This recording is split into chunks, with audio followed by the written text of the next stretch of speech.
The first video on the all-new VST Transit inside a Cubase Pro 8.5 saw me writing a track in the middle of Australia and using my mobile phone to upload it to VST Transit. I then shared it with Prash Mistry from Engine-Earz and we had a good Skype conversation about our plans for the track. Let's get back in touch with Prash and see what he's managed to do with the idea that I sent over to him using VST Transit. Hello, how are you? Yeah, good. It's been a long night. 3:30 AM here. Can you tell by my eyes? It's looking a bit droopy over here. It's been a long day in the studio, and then another session tonight on this as well. So it's been hardcore, man. You're a crazy I've man. got to master one tune after this call as well, and then I'll get some sleep, I think. Wow. Well, I appreciate it. I appreciate you taking the time to work on this track. No, it's been a pleasure, man. I really love what you've done on it, man. It's been really good fun. Can't wait to hear it, but I thought I'd talk to you first and let you explain it. I mean, as you can see, my projects can be quite dense and are going quite hard, I guess. So I've just literally put in some beats. These are some beats I've just programmed. So the first thing I did was really listen to the vocals and have a listen to where the main hooks were, what the context of the track really meant, and where we can take it to give it a real identity as well. I think you've got some excellent hooks in there. You've got some really good meaning to it. It's a very hopeful song. I love some of the guitar parts as well. I thought that was really strong.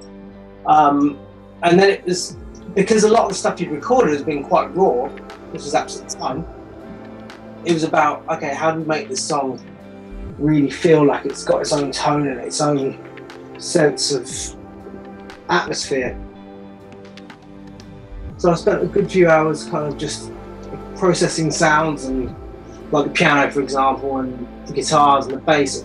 I spent a long time well, not that long, but a fair amount of time just making some, just distorting up really, and just giving things a bit more attitude, so they were ready to be, I guess, washed out in the right way, so that they can be brought back in. A lot of what I've done is about movement. That was the other thing with the vocals, was really cool. There's some great harmonies in there as well. So what I did, the first thing I did on the vocal was to actually create, kind of give it a bit of a mix first, just so it had the tone I wanted, and then create 4 or 5 different verbs and different delays and choruses and dimensional Ds using UAD stuff as well. Okay. So that each of the vocals has its own kind of place. Right. And that yeah, for me is also the cool thing about collaborating with you, because you've got gear over there that I don't have here. So that's the nice thing about the Transit, has been able to send it to you and not only get your, your sort of musical vibe on it, but your ears as well on the gear that you've got. Yeah, for sure, man. And I've been running it through Chandler and the Shallow Hills as well with the vocal, and I think it really just adds a lot of warmth to it. So Andy, do you want to have a little listen to the track, man? I'd love to, man. That'd be great. Let's check it out.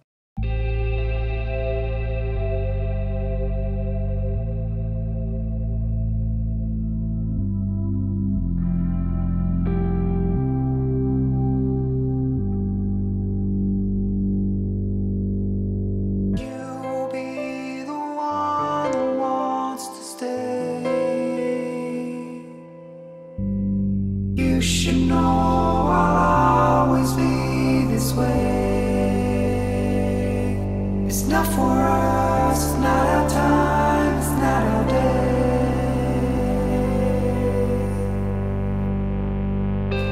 Started out in the morning light so dry, I can see forever, it's another year. In the first video, we looked at how we can create a track and upload it to VST Transit and share it. Let's reverse that role and look at the collaborator's role, so someone that's having a track shared with them. If you're unsure of how to do this, please watch the first video. Once logged in, you can see the projects you've uploaded and the projects your friends have shared with you. I've shared this project with Prash because we're working on it together. So Prash can open the project by selecting the name and then selecting Open Project.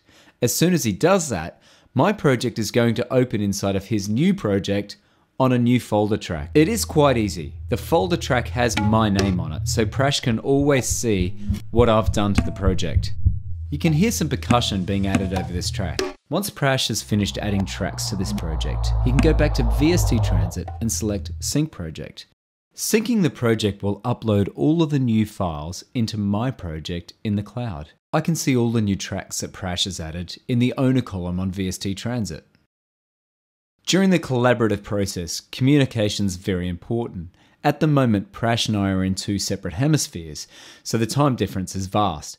You can use project comments on the right-hand side of the project menu to keep each other informed of what you're doing to the project.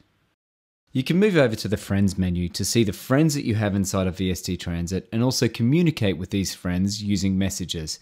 They'll show up over on the right-hand side of the window.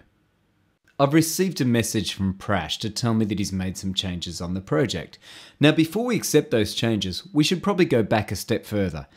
When you invite someone to collaborate on the project, they get allocated an empty folder in the project window. We've seen that Prash has made some changes on his end of the project, so once he's synced that to his VST Transit account, I'm able to log in, sync on my end, so I select Sync Project and it downloads all the changes that Prash has made to my project and it stores them neatly away in Prash's own folder in my project. In the first video, I sent Prash a very simple idea. Prash has done a phenomenal job of turning my idea into a rich, complex, warm, atmospheric sound. We've discussed the collaborative process and how you wear your heart on your sleeve when you share your music with other people. It's really nice to hear Prash say that he likes my vocals, my hooks and my guitar lines. Prash has just said he tries not to sing and he doesn't really play much guitar. So I kind of feel like we're working to each other's strengths and weaknesses here, which is what the collaborative process should really be about.